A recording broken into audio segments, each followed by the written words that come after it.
Welcome back to TYT Sports. This is Britton talking boxing. Okay, Mayweather. We just got breaking news on Mayweather's next opponent for September. You guys ready for this? It's going to be rapper T.I. No, that was a joke. But seriously, T.I., what are you thinking? You are pulling a tough guy move with the ultimate tough guy, professional boxer. Not a smart move. Let's get into the real possible opponents for Mayweather's September bout. Obviously, there's a lot of controversy given the rough fight that he had with Marcos Maidana in May, but you know, he does have other options. So we'll get to Marcos Maidana in a second. Other young fighters that are up and coming and might give Floyd a run for his money, I have to say Showtime Sean Porter.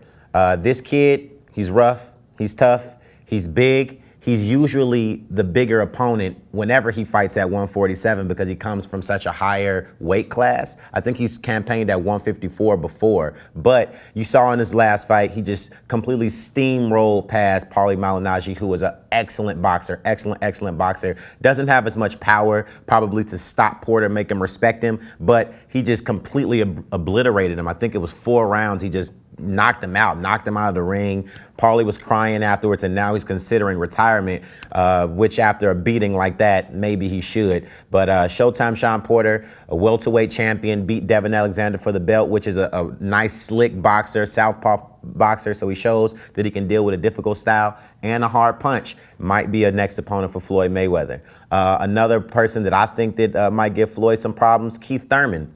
Keith Thurman is... They call him one time because he has that one-time kind of power. He's cracking ribs. He's knocking guys out. He's showing that he can box. He's showing that he can be slick. And he's also showing the ability to be poised in front of the camera. This guy can be a star. So, you know, give him another year or so, and Floyd Mayweather might be facing off with him.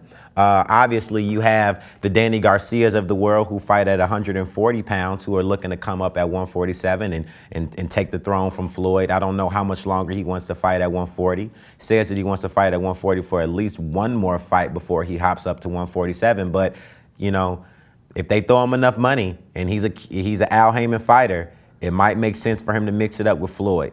You know, then you have the more so obvious 2 opponents. And this comes down to the same lottery that Floyd threw out there when he was, you know, coming to pick his May opponent. You got Marcos Maidana and you got Amir Khan.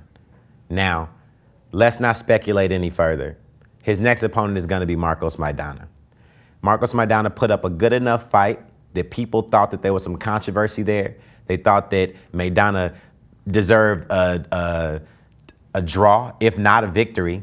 And so all of these things are going to add into, you know, more pay-per-view buys. It's going to add into more merch sold. It's going to add into more people coming to see the fight. And Floyd Mayweather is all about the money, and everyone knows that. So I'm looking forward to seeing Floyd not stand flat-footed this time and to actually box Maidana's head off in September. But his next opponent is going to be Marcos Maidana. If you want to talk about who has the closest chance to beating Floyd Mayweather, in my personal opinion, I would have to say it's Amir Khan.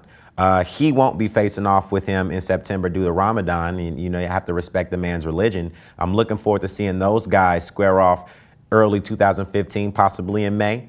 But, you know, Amir Khan just presents a different style that Floyd hasn't fought in recent years. He has a solid jab, he has good footwork, he has combination punching, and he has speed.